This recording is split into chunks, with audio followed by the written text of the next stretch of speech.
In the winter of 1945, at the base of a limestone cliff near the town of Nag Hammadi in Upper Egypt, men digging for soft soil to fertilize their fields struck something solid where nothing solid should have been.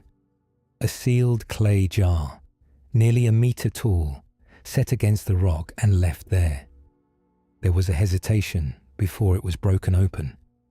A worry passed quickly between the men that something bound and buried for that long might be better left bound. Inside were 13 books bound in leather, papyrus, brittle, the ink holding in a script that none of them could read. Some of the loose pages were carried home and fed to a kitchen fire before anyone in the room understood what they were holding. What survived the fire and the years that followed included one text in particular. Its name is the Apocryphon of John, the secret book of John, and it does something no one expects a document of that age to do. It does not tell a story about gods quarreling on a mountain. It describes a constructed world, a working account of a reality that is generated, administered, and held in place around a being who cannot tell from the inside that any of it is generated at all. It names the mechanism. It names what assembled the mechanism. It names the reason the mechanism was built. And it names the single thing the mechanism was never able to fully reach. 54 years later, a film arrived in theaters with a premise so sharp that it became a permanent part of the language. A world a person moves through every day. The floor underfoot, the light through a window, the faces across the breakfast table, rendered in full around a body that is lying still somewhere else, kept alive and kept asleep, feeding a system that needs it breathing but does not need it awake. The premise was called one of the most original ideas in modern cinema. It was not original.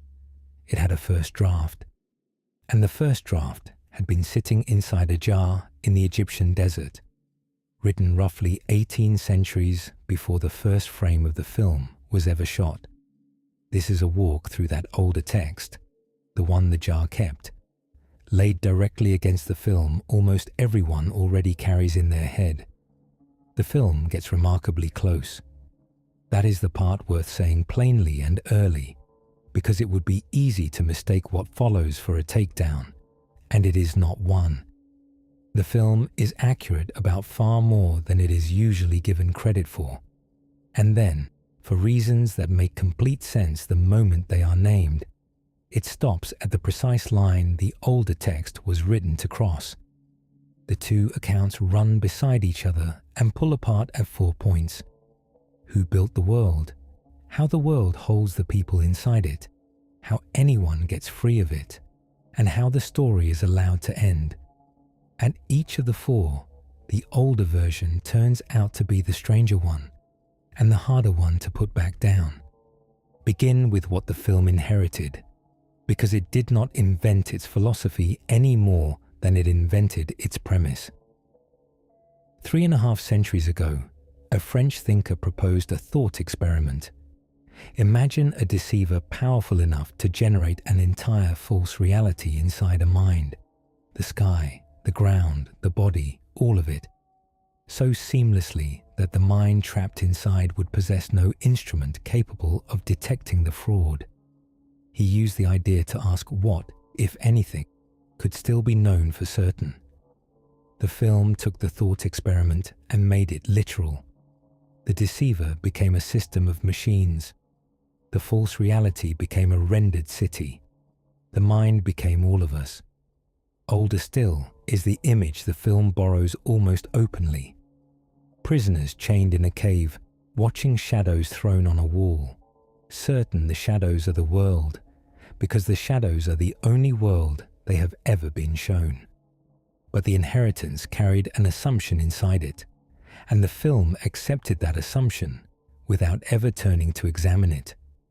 The assumption is that the false world is something done to a victim, imposed from outside by an enemy, onto a person who is fundamentally passive in the matter, a recipient of the deception rather than a participant in it.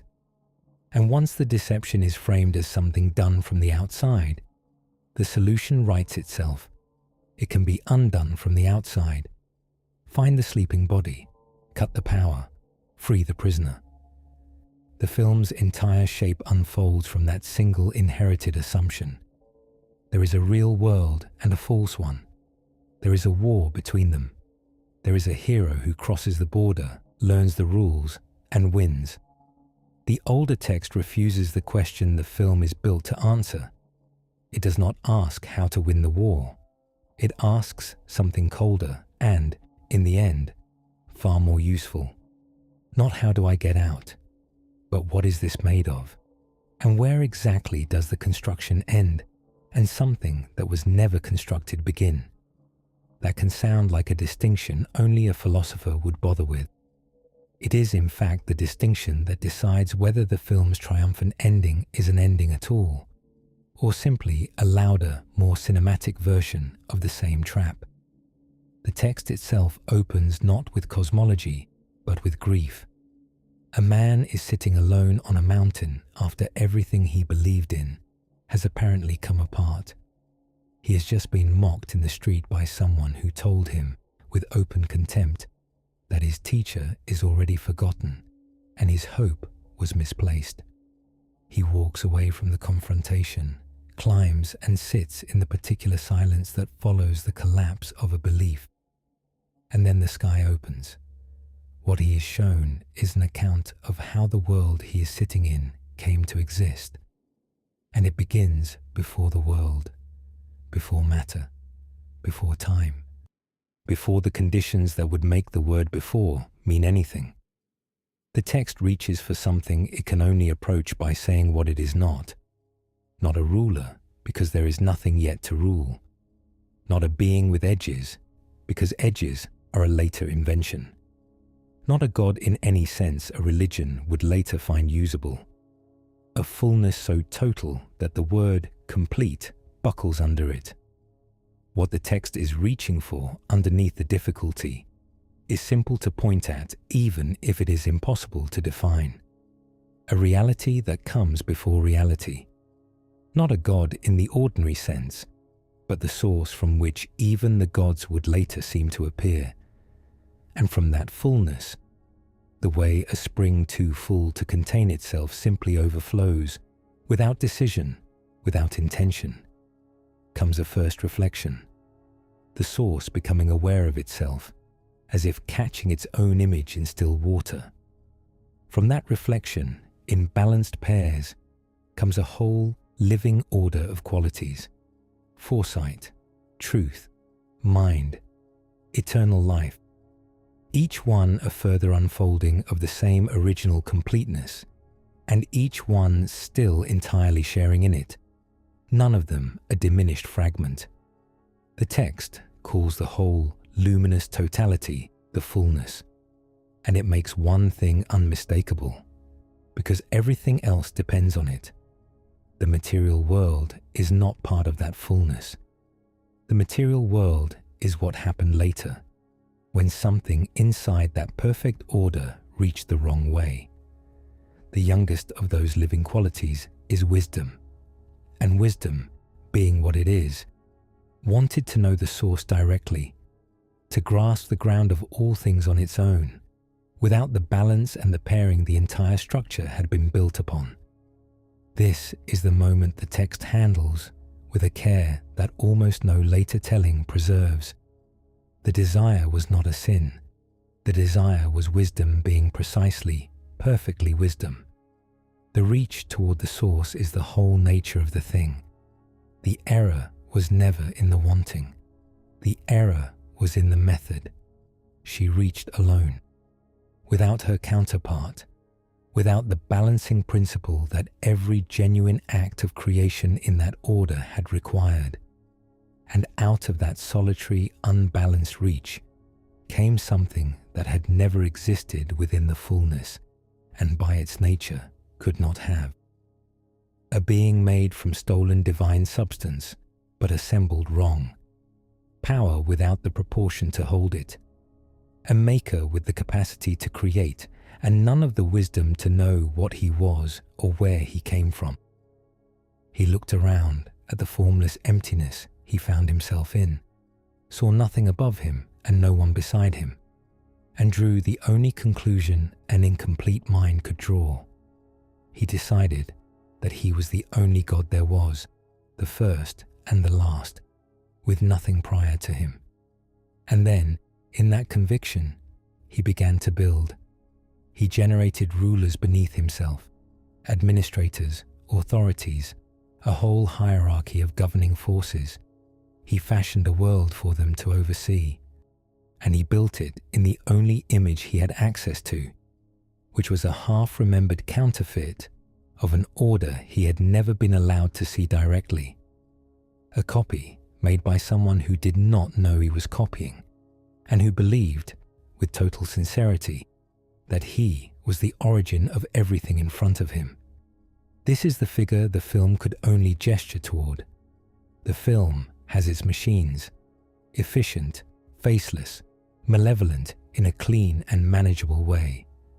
The text offers something stranger and more exact, a creator who is not so much evil as blind, sealed inside his own supremacy precisely because he cannot perceive the thing he was made from.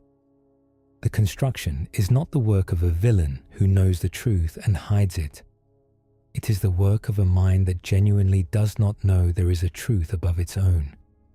That is a harder enemy to picture, and a much harder one to defeat, because it does not know it is lying. It cannot be exposed, because there is nothing it is hiding. And this is the first of the 4 points where the older account pulls away from the film. In the film, the machines know exactly what they are. They run the simulation on purpose, as jailers who understand the prison and built it to hold something.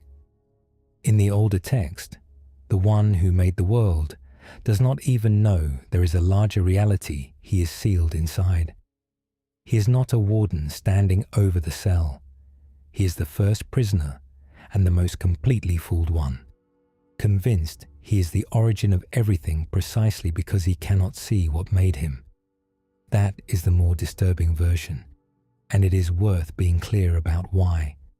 A prison run by an enemy who knows the truth can, in principle, be outthought.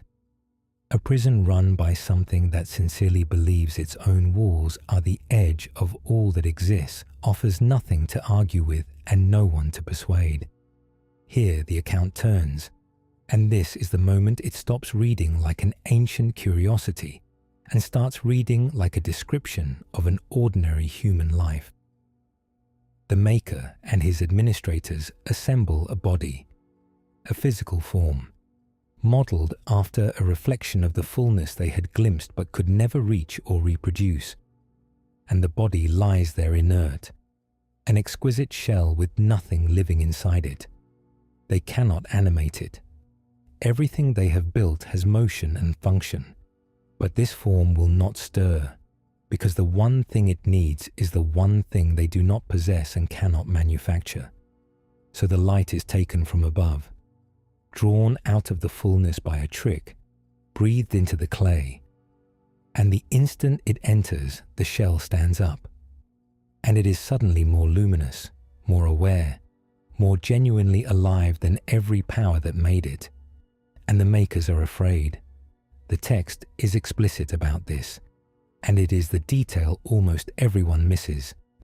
They look at the thing they have just animated, and they recognize, with something close to terror, that the creature now standing in their counterfeit world carries inside it something none of them has, something brighter than the whole apparatus that produced it, and something they have no way to take back.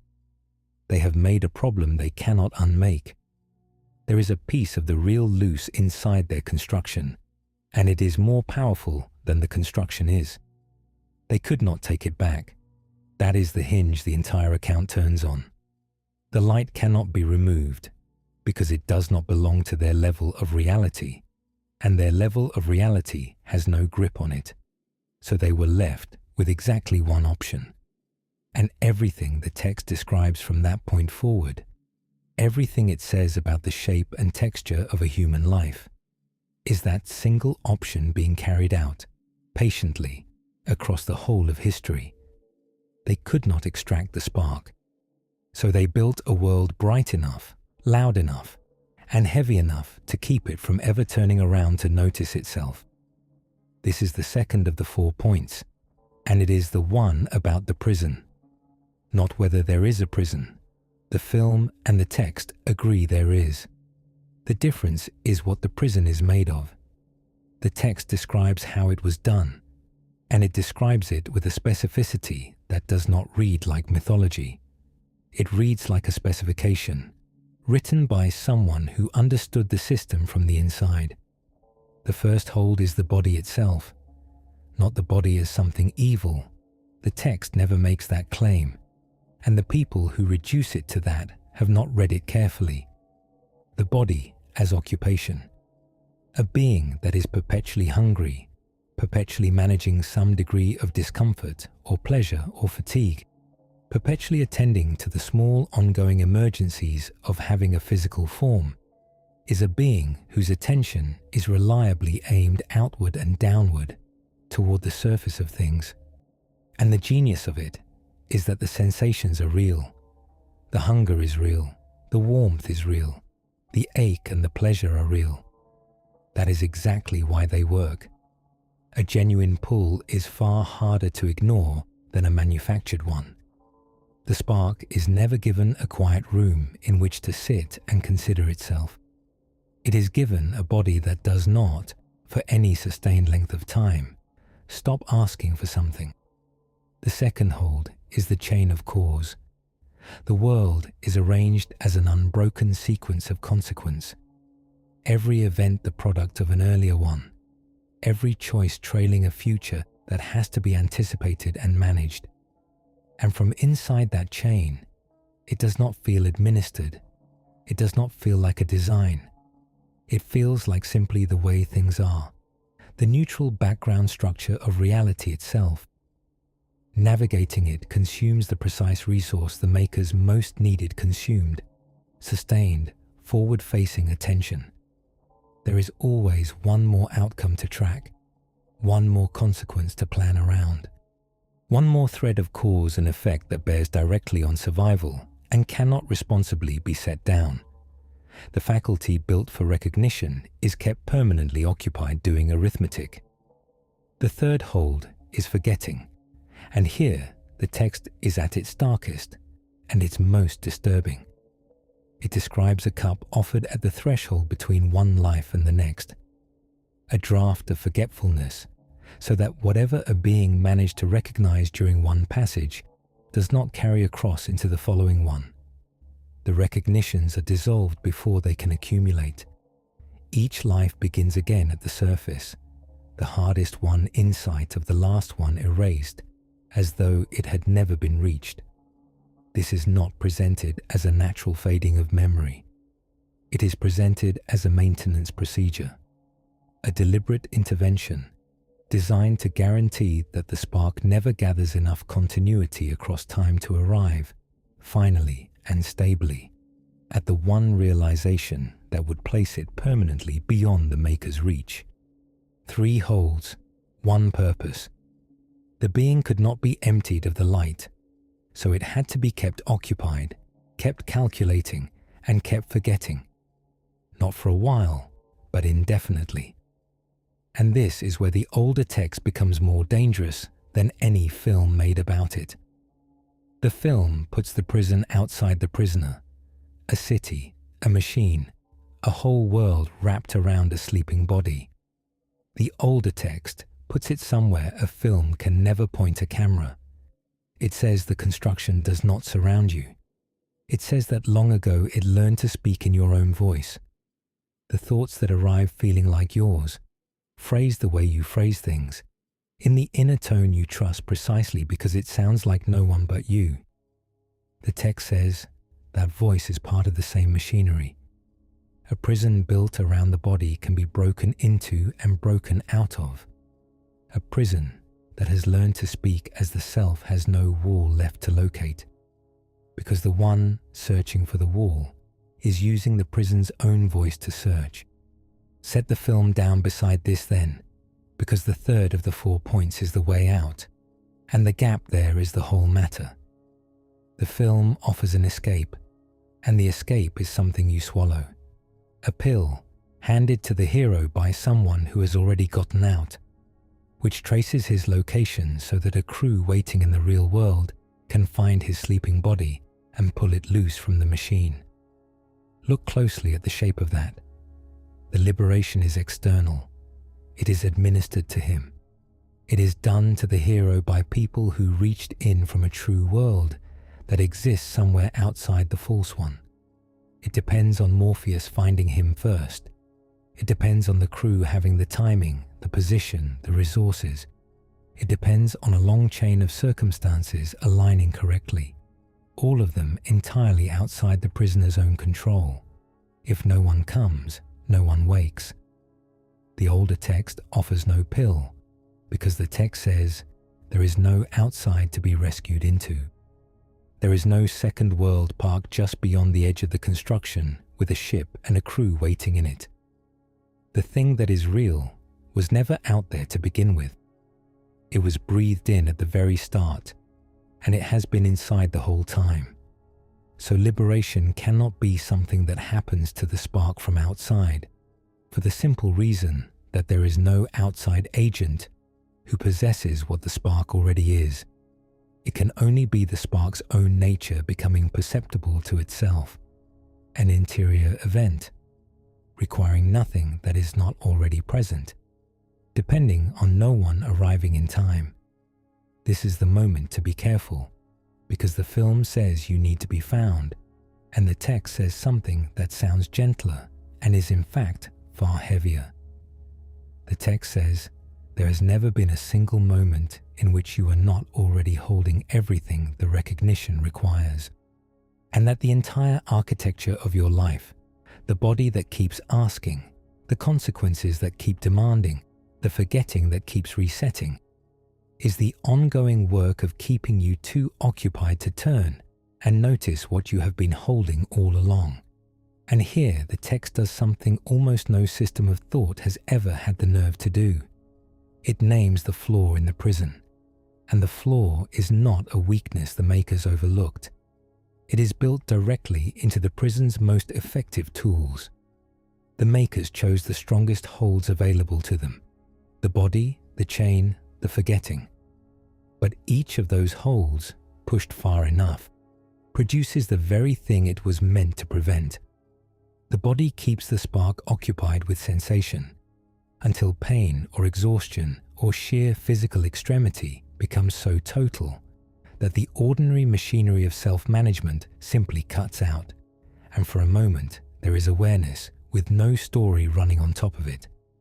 The chain of cause keeps the mind planning forward, until a loss arrives so large that the planning collapses entirely, and the person is left standing in something that was already there before any of the planning ever started. And the smallest version of this is available constantly to everyone, all day, the bare gap between one thought and the next, before the following thought has assembled itself, the instant of real shock, before it gets converted into a memory and filed away, the stillness underneath grief, once the defenses have been stripped off and there is nothing left to defend. These are not rare and exalted states reserved for saints. They happen to everyone repeatedly across an ordinary life, and they are almost never recognized for what they are, because the machinery reinstalls itself so quickly that the opening is sealed again before anything can be seen through it. The makers cannot stop those moments from arising. The moments come from the spark's own nature, and the spark sits at a level the makers were never able to touch. All they can do is keep the reinstallation fast, keep the gap from widening, keep the recognition from deepening into something stable enough to last past the moment that produced it. They built the best prison they could build, And the best prison they could build runs entirely on materials that contain their own undoing. This is the line the film walks right up to, presses its hand against, and cannot cross. It is the fourth and last of the 4 points.